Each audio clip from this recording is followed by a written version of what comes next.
camera, please do. Okay. Just going to mute.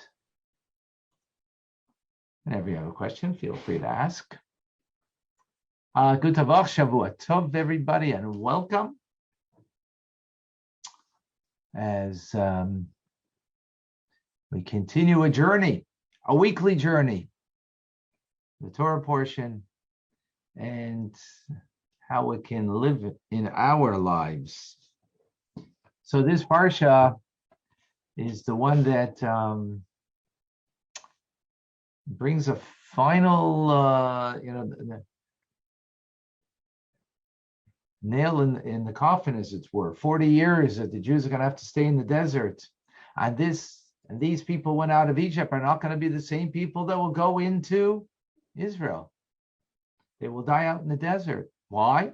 Because I'm sure, the tragic story of the spies, who were initially devout, prestigious individuals, but they came back with a report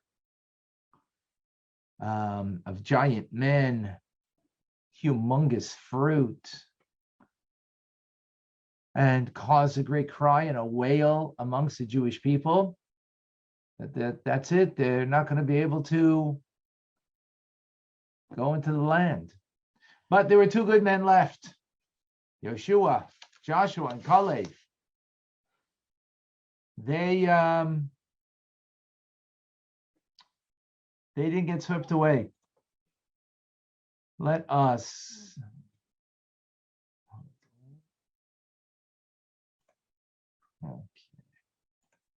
share the screen.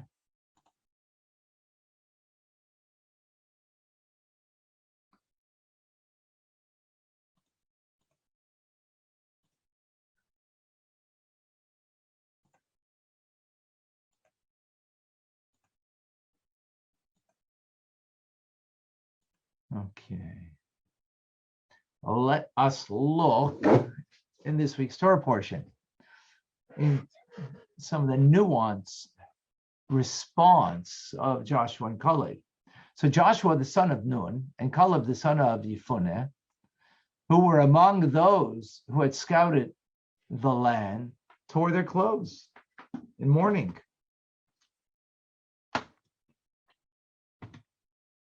And they spoke to the entire congregation of the children of Israel, saying,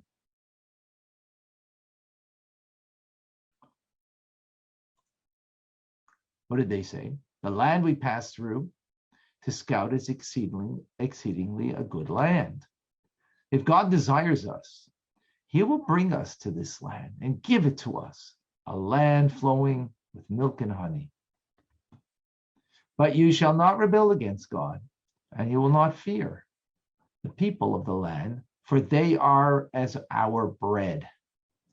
Their protection is removed from them, and God is with us. Do not fear them. So Joshua and Caleb gave two reasons why the Jewish people shouldn't be afraid, and hence forge ahead. One is, God desires us. Have faith. If God desires us, it'll all be good. And the second, whatever protection that the non-Jewish nations have has gone. They're not protected anymore. You have really nothing to fear. Now, what does that mean exactly, the protection that Joshua and Caleb are talking about? So Rashi explains.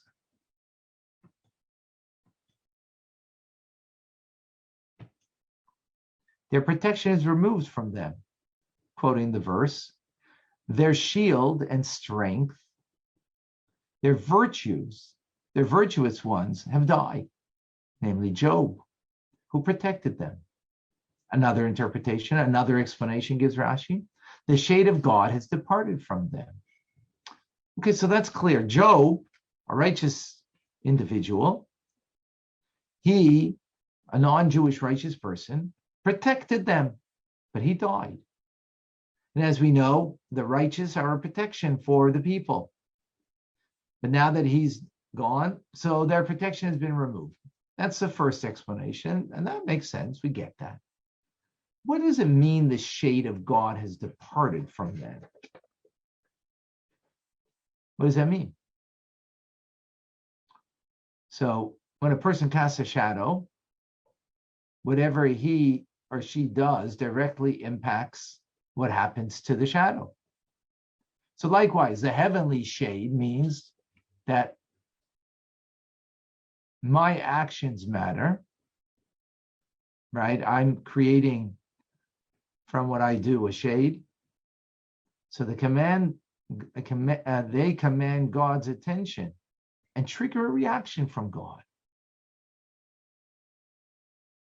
This is the classical idea of what we call in Hebrew hashgacha pratit, which means divine providence. We know that God sees everything. We know he pays attention to all. And he reacts accordingly. So in context here, Yeshua and Caleb are informing the Jewish people that the Canaanite people inhabiting the land of Israel will no longer be under the level of providence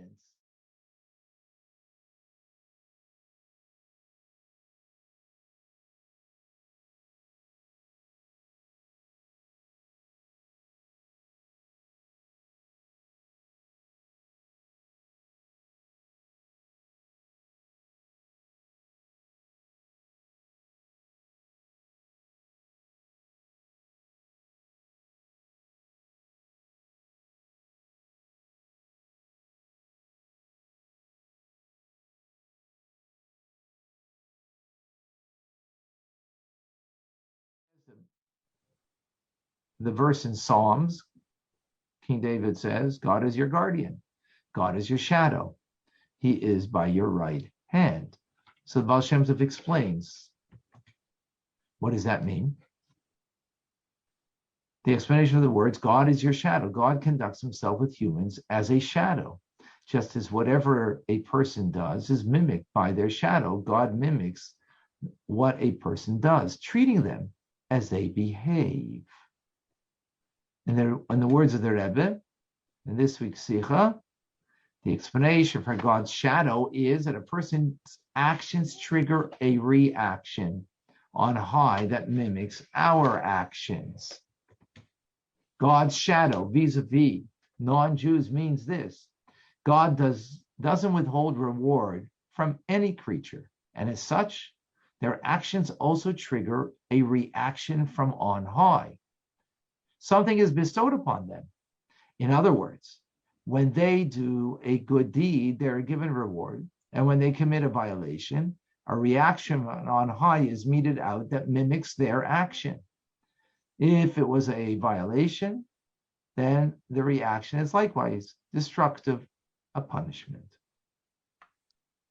Okay, which leads us to a fundamental question.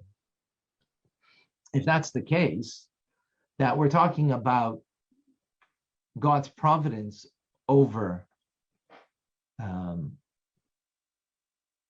overall, how can that protection be simply removed? How's it even possible?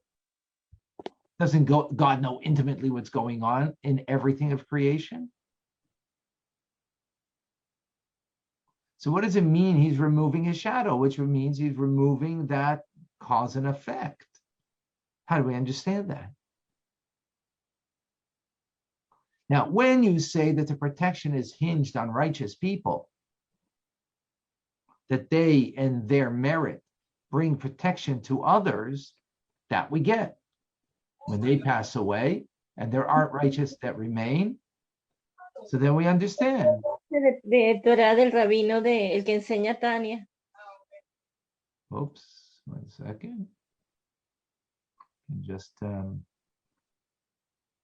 okay, muted yourself, thank you. Sorry. No problem.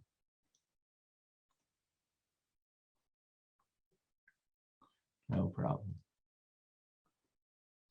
So again, when it's a righteous person and it's based on their merit and there aren't righteous left, so then we understand how protection is being removed. But what does it mean that God just removes it? For what reason? It doesn't give a reason. Where does it come from? Just randomly God checks in, checks out? Like, what happens? The world is going on its own devices now? How are we supposed to understand this second interpretation, that the shade of God has departed from them? That's what we need to understand. Which leads us to a broader discussion. Right? Which leads us to a broader discussion. And that discussion is this fundamental principle, divine providence. How do we understand it? It's a very important concept. What does it mean that God's providence, his engagement, is over all of creation? In what manner do we understand this? So we're going to go back to classical teachings, and then we're going to bring it more to current mystical Hasidic teachings. But we start with the Rambam from a philosophical point of view, as he explains this in the Guide for the Perplexed. Here we have in front of us.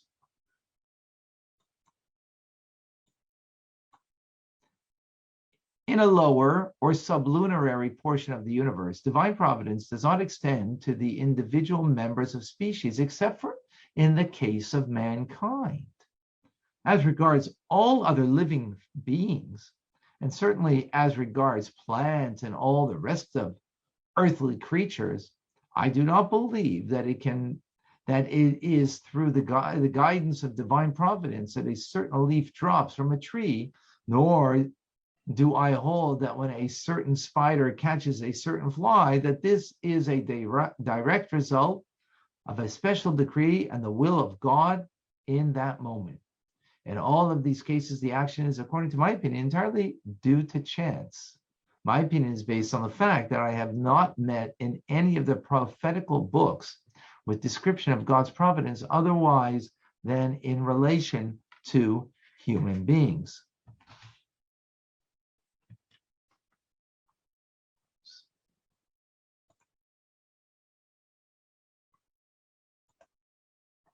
Our opinion is on contradiction to the verse that says, you, God, open your hand and satisfy the desire of every living thing, or by the saying of the sages, God sits and feeds all, from the horns of the unicorn, even unto the eggs of the insects, as the Talmud says. There are many similar sayings extant in the writings of our sages, but they imply nothing that is contrary to my view. All of these passages refer to the providence in relation to species and not to the providence in relation to individual animals. Very interesting. So why does the human being merit special attention? So the Rambam continues, and he explains, because of the uniqueness of the human being, why should God select humans as the object of his special providence and not other living beings? One who asks this question must also ask, why is humanity alone of all species been endowed with intellect? The answer to the second question must be, it was the will of God. It is the decree of his wisdom, or it is in the accordance with the laws of nature that the same answers apply to the first question. Divine providence is related and closely connected with the intellect because providence can only proceed from an intelligent being, from a being that it is itself the most perfect intellect. Those creatures, therefore, that receive part of the intellectual influence will become subject to the action of providence in the same protection as they are acted upon by the intellect. So according to the Rambam, Maimonides, he's of the opinion that fools and wicked people do not enjoy the same providence, or at least not in the very same degree, as he continues in Rambam's teachings. In accordance with what I have mentioned in the preceding chapter, it follows that the actions of divine providence is proportional to the endowment of intellect. The relation of the divine providence is therefore not the same to all people. The greater human perfection a person has attained, the greater the benefit he derives from divine providence. This benefit is very great in the case of prophets and varies according to the degree of their prophetic faculty, just as it varies in the case of pious and good men according to their piety and uprightness. In the same proportion as ignorant and disobedient persons are deficient in the divine influence, their condition is inferior, and their rank equal to that of the irrational beings. They are likened to beasts, as it says in Psalms. This belief that God provides for every individual human being is in accordance with the merits in one of the fundamental principles of the laws of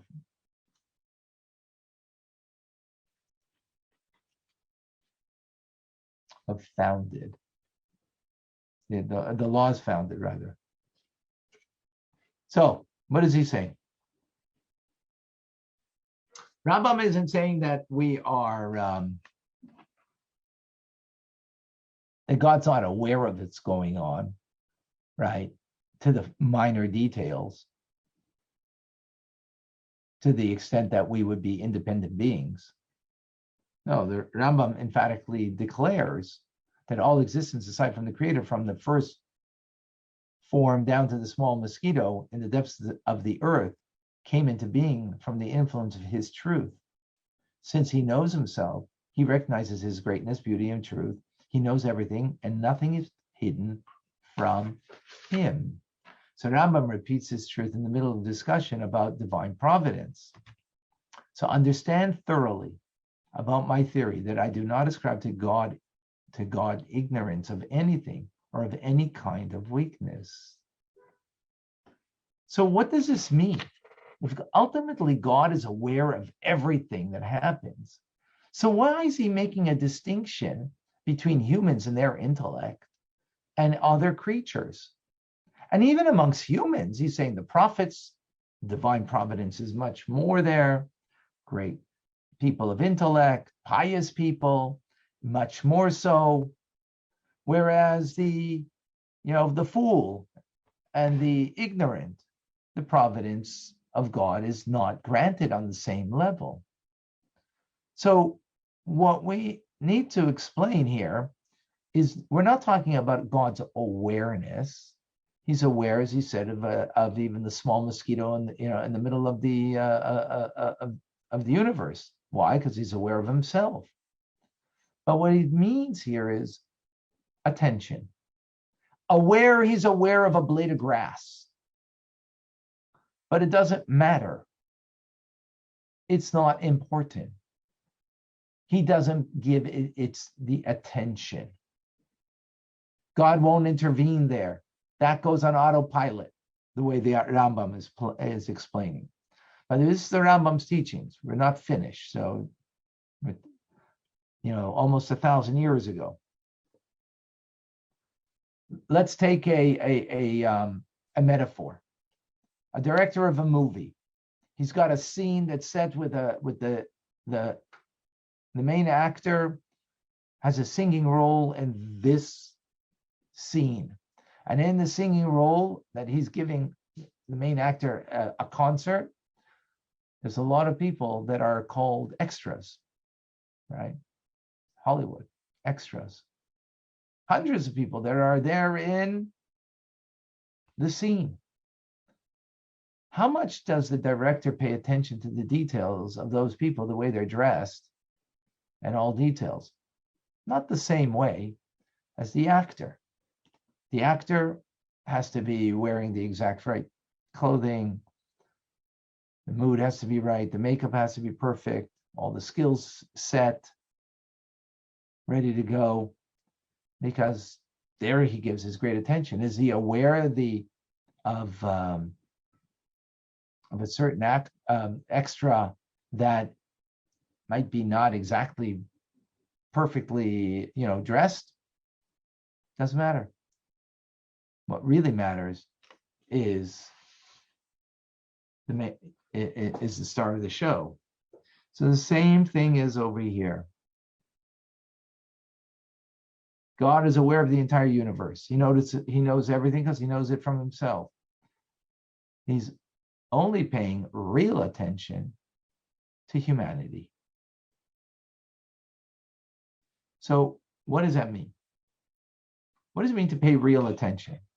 So real attention means, in a practical way, that in this context, there's a concept of reward and punishment.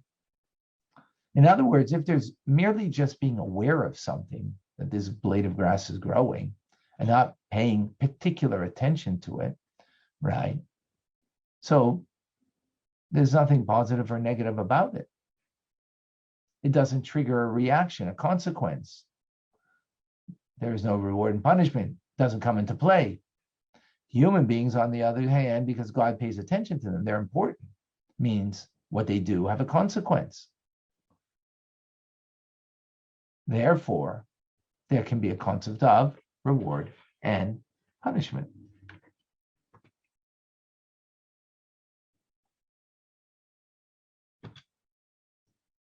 Right? So humans versus animals, God pays attention. Animals, he's aware. God's not a tree hugger. He's not an animal lover in the sense that that's what's important to him. Right? In other words, that's how the Rambam is explaining, right? Our actions have consequence. Theirs don't.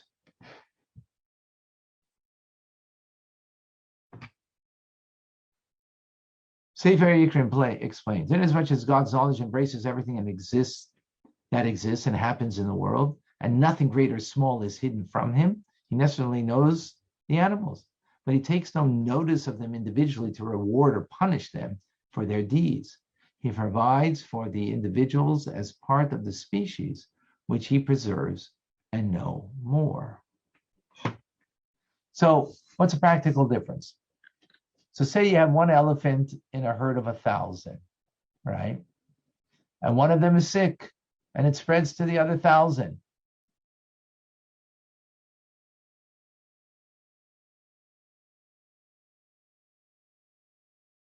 How would you understand this event? Simple. One animal caught a disease, and it naturally spread through 999 others. They also got sick. Now, did the first or second animal or any animal think to themselves why they got sick? Right? Can I do something not to get sick? No. But take the exact same thing that occurs with 1,000 humans. It'd be a very different thought process that would take place, or it should take place at least. Right? The first one who got sick ought to think to himself, why did I get sick? How can I cure myself? How can I make sure others don't get sick? Oh, others got sick. How can we prevent others from not? Or even more profoundly, why did I get sick? What message is there in this for me personally? That's how something happens to us and we take it personally.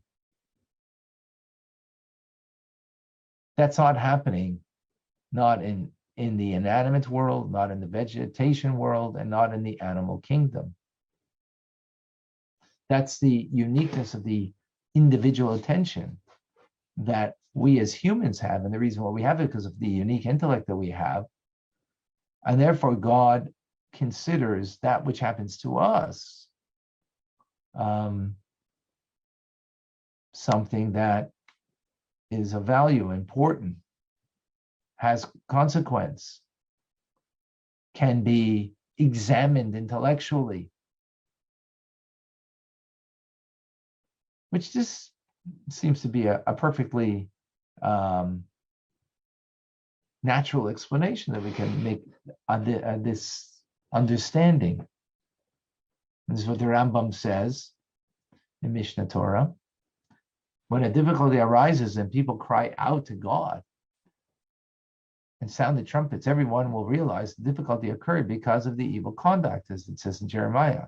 Your sins have turned away the rains and the harvest climate. This realization will cause the removal of this difficulty. Conversely, should the people fail to cry out to God and sound trumpets and instead say, what has happened to us is merely natural phenomena, and this difficulty is merely a chance occurrence, this is a cruel conception of things that causes them to remain attached to their wicked deeds. Thus, that this time of distress will lead to further distresses. Okay. So, in other words, it's understanding that things that happen, they happen for a reason. If they're happening for a reason, you question why.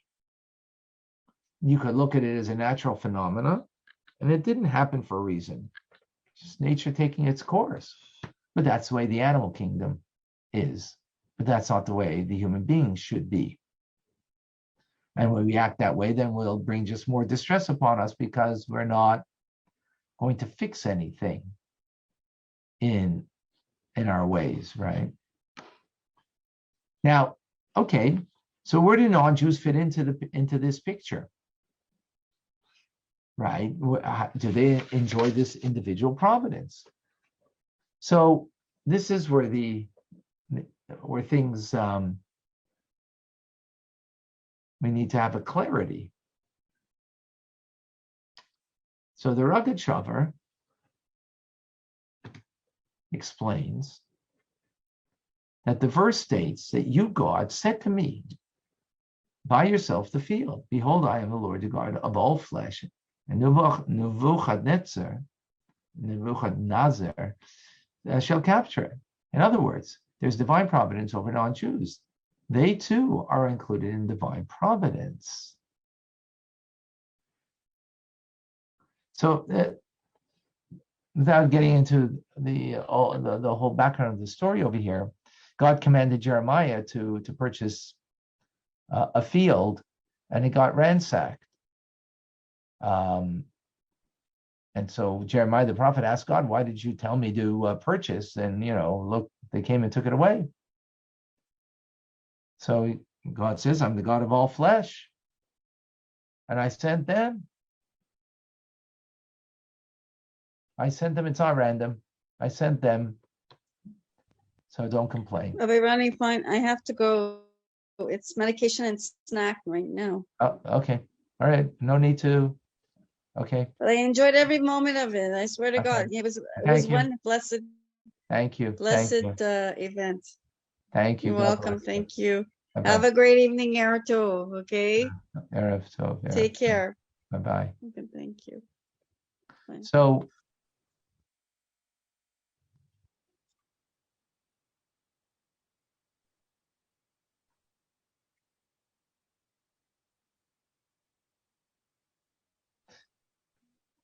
according to, again, the Rugged Shavar explains over here, that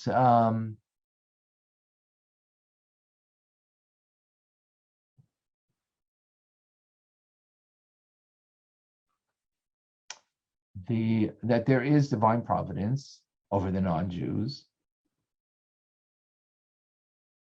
and the distinction is when it comes to, again, divine providence meaning an interest,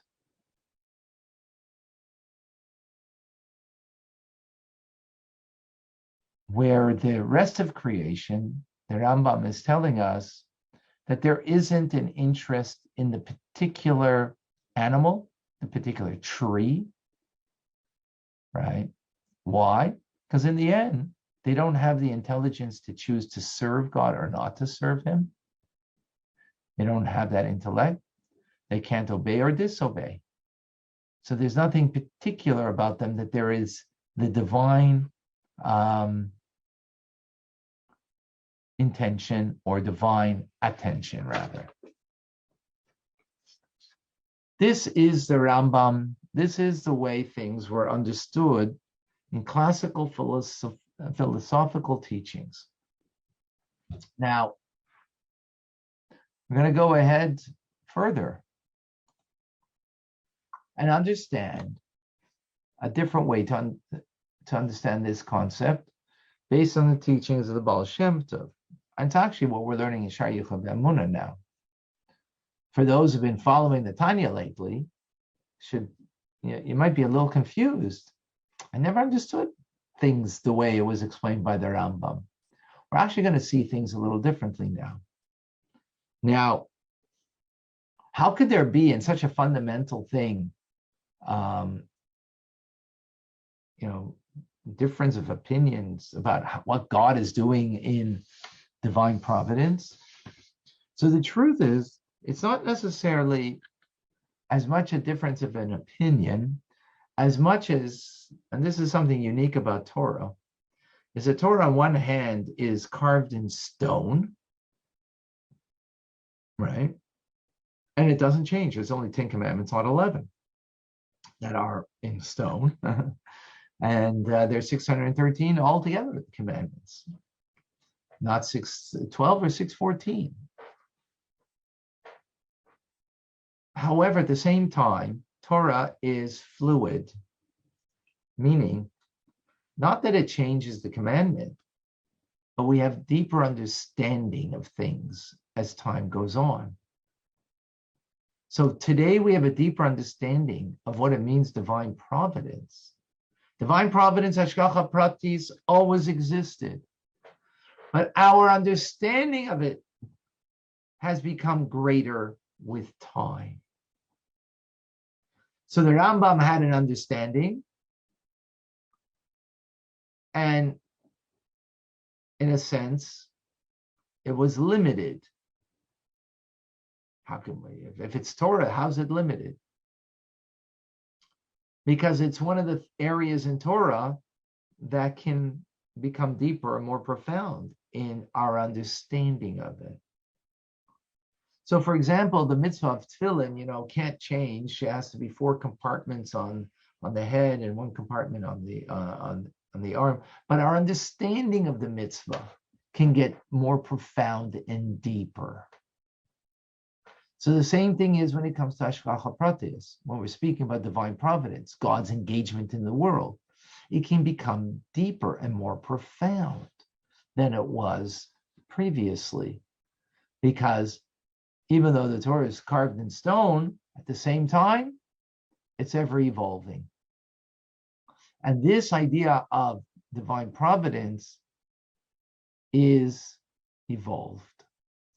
The Baal Shem Tov came along, and he radically changed the consensus of this idea. And as we are learning in Shelach, we're in the 7th chapter right now, that everything commands a unique and individual attention. Even a single blade of grass. Even a single blade of grass does so.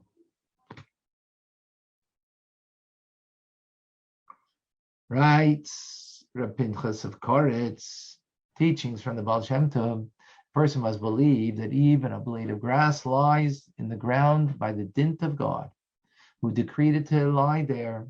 I heard in the name of the Baal Shem Tov, I believe in this very language as follows: divine providence is concerned with which direction the blade of grass will lie.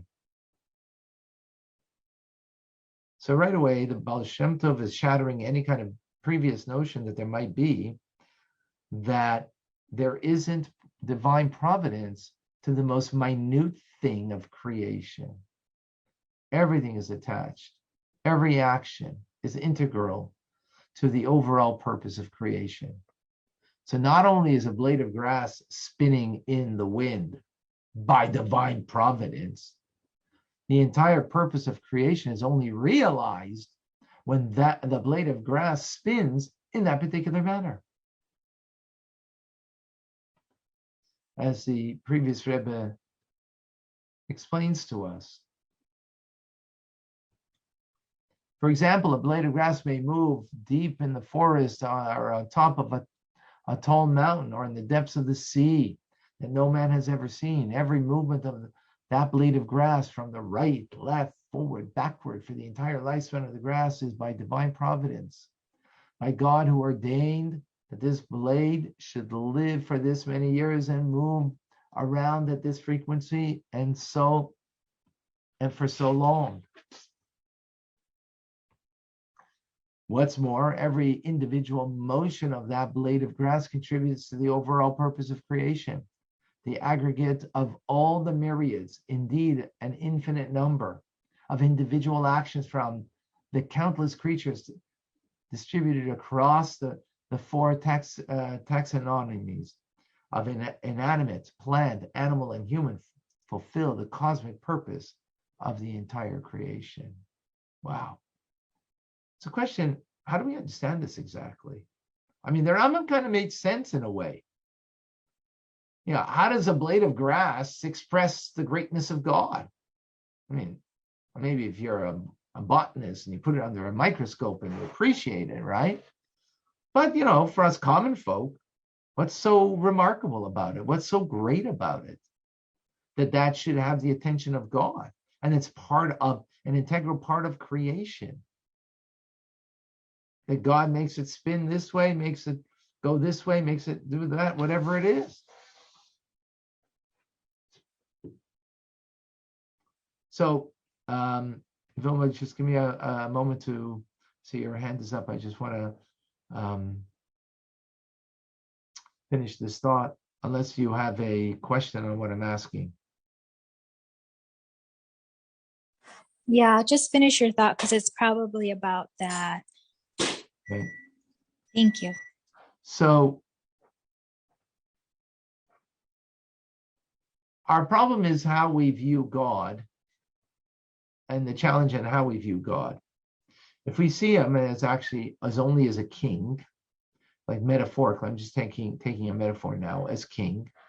So a king, all he cares is that his subjects are obedient, right? Loyal subjects that are obedient. Does every detail matter about everything about the obedience of the subjects of the nation? Not so. But take a mother who takes care of her children and the home, right? Everything matters to her.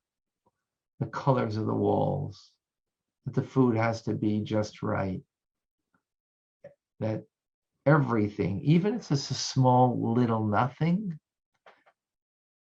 the mother of the house doesn't see it that way. She sees it as part of a whole home that she's creating, an atmosphere. So if a sock is, on the floor somewhere that just, out of place, needs to be put into the sock bin, right? Every detail becomes an important detail for the overall goal. It's the same as our relationship with God. It's God's home. Or at least that's what we're working towards. And every detail matters. Every detail. Even the blade of grass. And this is, therefore, hugely integral, that everything works perfectly in sync in God's world. That's a metaphor, right? Now, of course, we can understand that very simply because God is animating with his word every single moment, as we're learning now in Shayucha Be'amunah. And with his word, in an infinite manner, we know that God is animating the leaf, that blade of grass right now, uniquely, something from nothing. So, therefore, God is bringing it into being now, giving it life and existence in life now, means he is giving attention to it. How can God give attention to everything? That's God. We can't do that, but he can do it. But the problem when we understand it without the metaphor of the mother, right? Then we have a challenge to appreciate the significance of minor details in a home, that when you come as a guest to someone's home, you don't see it, but the homemaker sees it. She sees the little scratch on the floor that you got to scrub and clean. It should be perfect. What's a little, why should you give her attention to a little, a little dirt, that's stuck to the floor over here? How much why? Now, of course, that doesn't mean it's more important than the children and the welfare of the children. Of course not. The point is giving the attention. That's the difference between a king and a mother.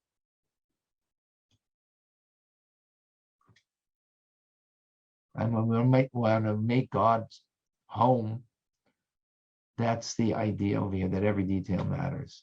And this is what the Rabbi explains over here. A simple example of everyday life: a successful homemaker or matron of a home is such that she supervises over every detail inside her home, ensuring that everything is in its proper place and runs smoothly. What's more, every detail in her home contributes to the overall purpose of the house. Even when the sock is on the floor in the wrong place, it's in the wrong bin, that itself, it's a minor thing, seemingly, but it's not.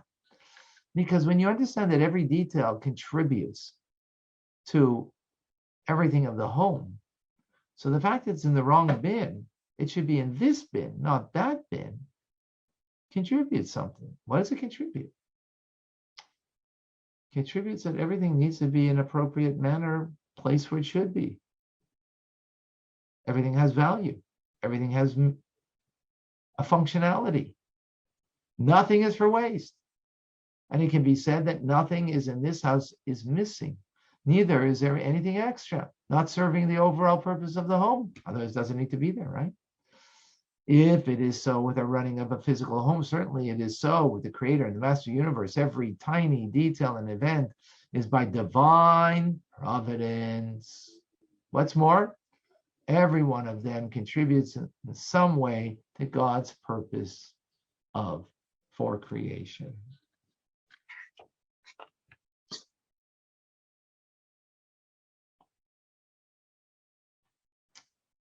Vilma, go ahead. I was thinking about this order of the universe and, how grand it is. And you're explaining like the details of that, but also how it applies to like human beings and their lot. So if it's logical that everything's by divine providence, then everybody gets what they need, to fulfill their purpose. So even the things that they don't have, God knows why, and it's divine providence. Yeah. Yes. So now, according to the Baal Shem Tov's teachings, now we have a real great difficulty in understanding Rashi. Remember the words of Yeshua and Kalev. They said that God had removed his protection from the Canaanites in Israel. So the shadow of God, meaning the divine providence of God, isn't there. So now this is a lot more difficult to understand. If the divine providence of God is over a blade of grass, and each detail of creation brings to the sum total of the goal, the ultimate purpose of creation, of creating this home for God, and all details are crucial, then what does it mean an entire nation is abandoned by God, left without protection? How do we understand that?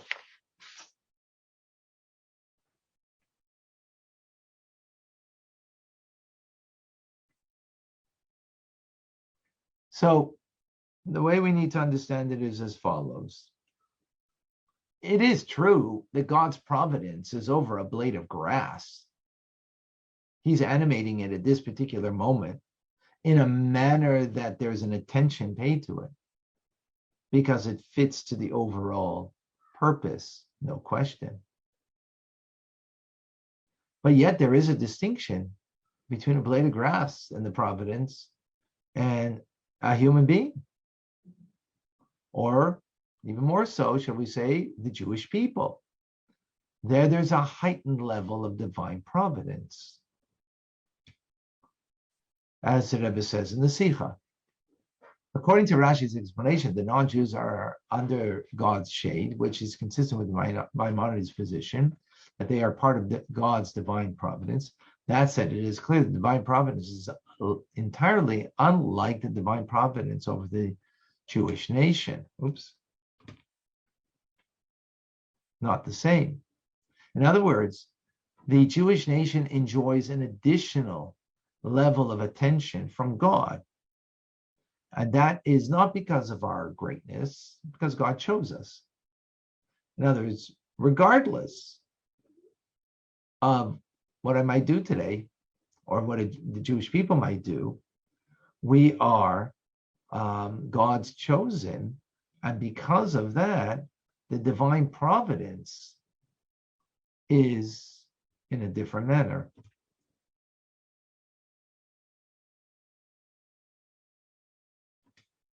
Let's see how that's explained here.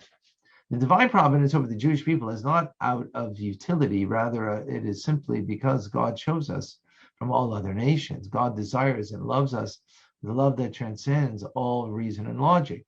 God chose that the very being of every Jew, as such, God's providence over the Jewish people is one-sided providence that is not contingent upon the spiritual state of the Jewish people. God's providence never sways regardless of the Jews' situation.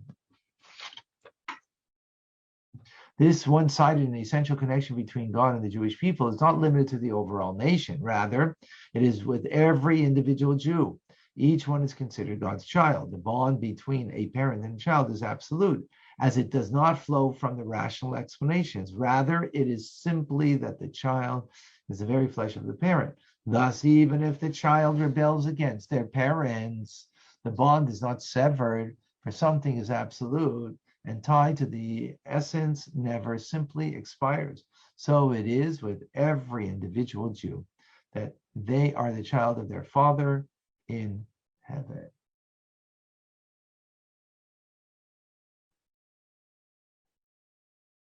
So what this means then, it doesn't mean that Yeshua and Kalev, what they were saying is that God, and that there isn't providence over the Canaanites.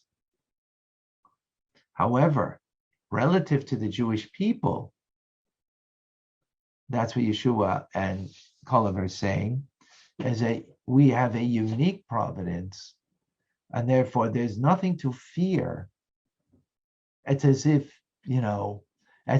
they don't have relative to us. Of course they have. Everything is by divine providence. Everything. But relative to the Jewish people and the care of the Jewish people that God has, relative to them, there's nothing to fear. God is much more deeply invested in you, that you will have nothing to fear to go into the land of Israel and to conquer it. This is what they are saying.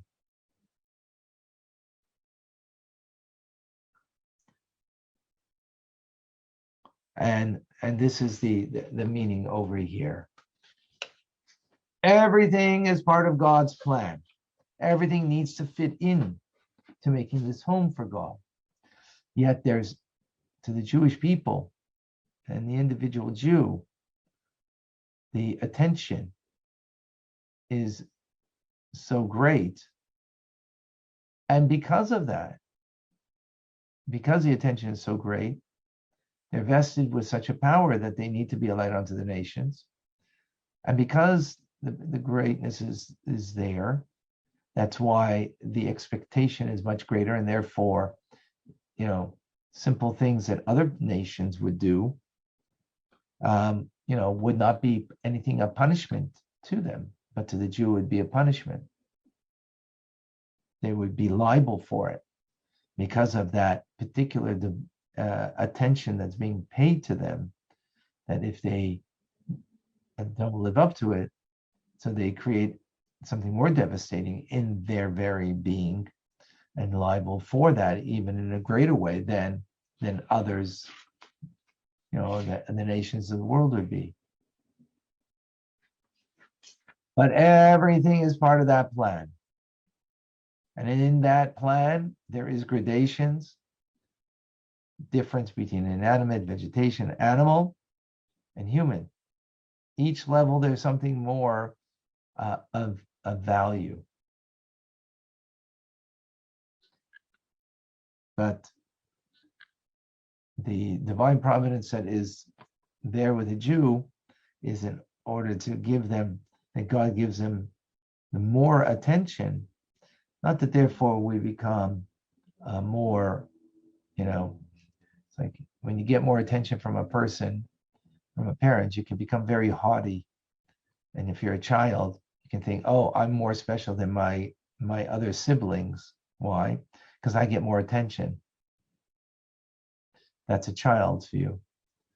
An adult view would be, if I'm getting more attention, it's not because I'm greater. It's because the one who's giving me the attention is the great one. So you recognize their greatness. And you then attribute it to them and not to you. What happened throughout the ages, that there are many nations that felt that they were chosen or they were special and they have more attention or whatever, and that brought them to become very full of themselves and bring negative consequences to other people, whether to enslave them, whether to or minimally to use them. Because they thought, oh, I'm special. But the Jew isn't special because, he did something special. It's because God chose us. It's his specialness, not ours. Can't attribute it to, it's not because, Abraham was reading books and, the other people were swinging from trees. So, God chose Abraham. No. That's not how it goes. It's something more inherent. But it's because God chose that. So it shows about his greatness. And therefore that's what we laud, is his greatness, not our greatness as a result. And to bring people closer to that truth and that greatness of God as a result. Any questions, any comments? I have a question. Go ahead, Olga.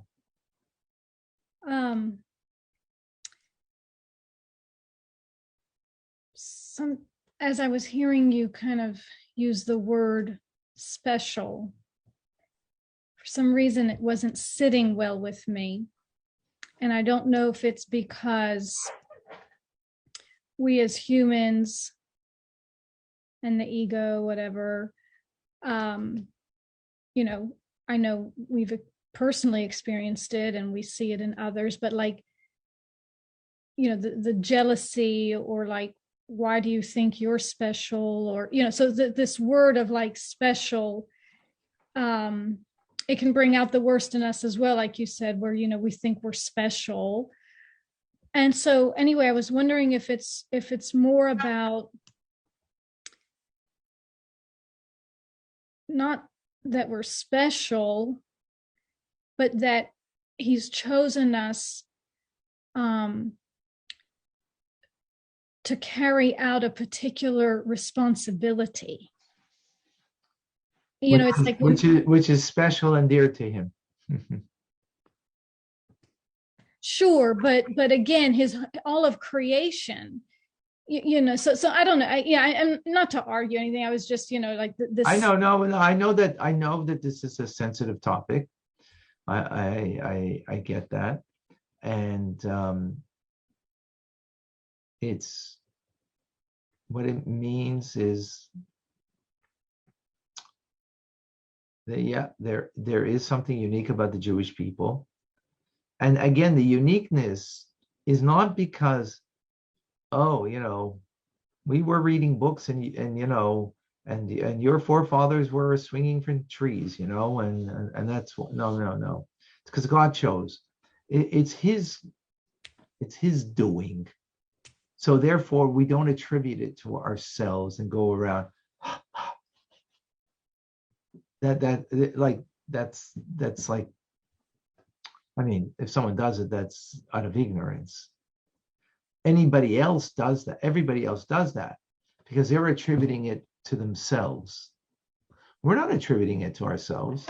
God did. God chose us. The only nation that he spoke to and made his people and Mount Sinai, he didn't do it to any other people. Right? He didn't reveal himself to another nation.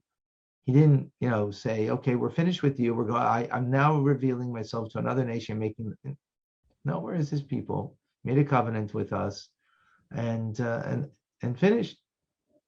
And proof is in the pudding. Every other nation has come and gone.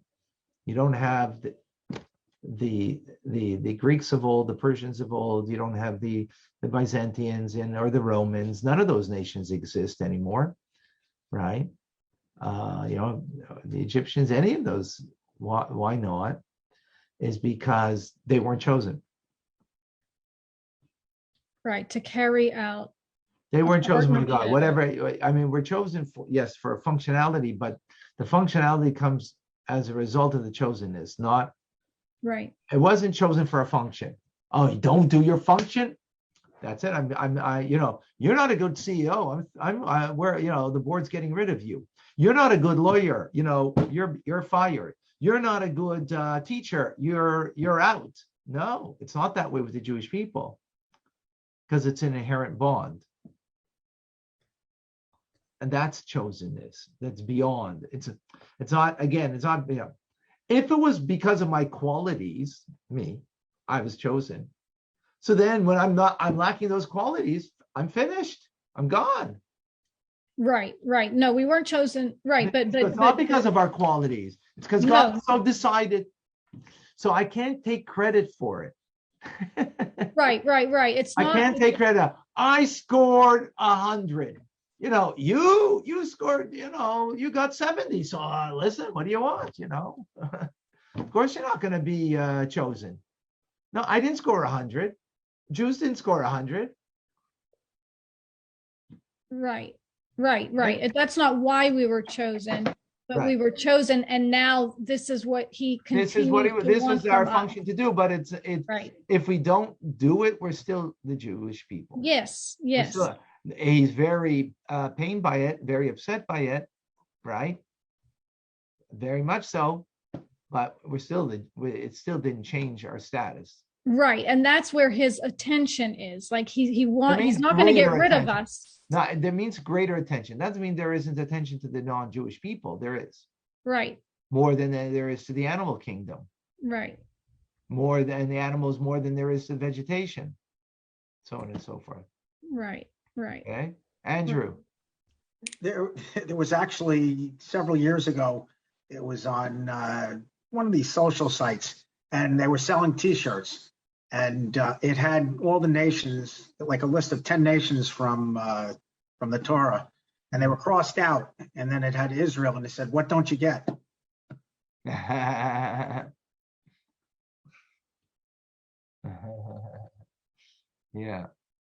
So again, to go and be, but on the other hand, that the nations of the world should appreciate this and don't fight it. Come along. We're only here to help.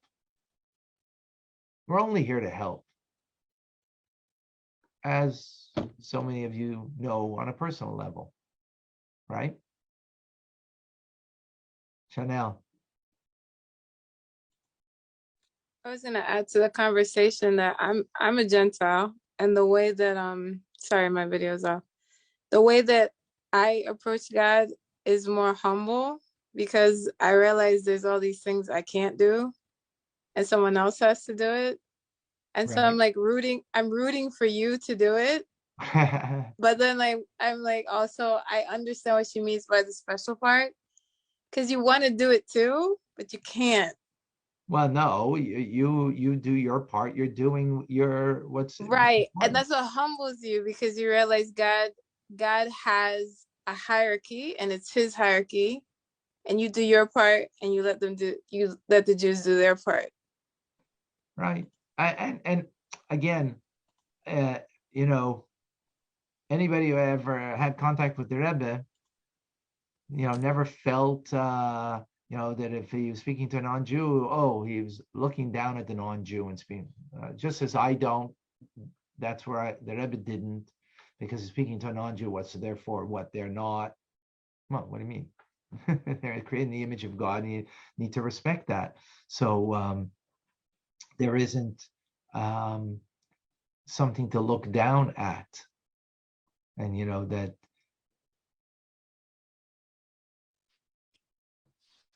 it's what it is really is to appreciate the providence of God in everything ultimately, right? As just end with this because I must go. As the previous Rebbe was once, he was 12 years old walking with his father, and he was speaking to him about divine providence and God found and everything, and he was caught up in thought, 12-year-old boy, and he ripped a leaf off the tree. His father was aghast. Here we're speaking about God's presence and everything, and here you just took a leaf and just ripped it off mindlessly and, you know, crumbled it up in your hand. In other words, God's animating everything. The presence of God is everywhere. God is giving vitality to this thing, and you just ripped it up mindlessly just because it was basically there. That's the sensitivity you need to have to a leaf. Imagine to a human being what you need to have, or an animal, more so. To a human being, much more so. Right. All right, folks. TRC, I gotta go, and we'll see you soon. Thank God you bless. very much. God bless Thank you. you, Rabbi. Bye bye. Thank Bye-bye. you. Thank you. Bye bye.